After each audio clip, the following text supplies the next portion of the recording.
नमस्कार प्रेक्षकांनो.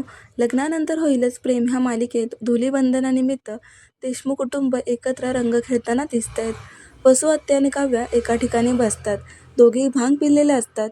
तेव्हा आता वसू आत्या तिला चिडवतात की आमच्या घरात एक गुरगुरणारी मांजर आहे, ती ना फारच शहाणी आहे.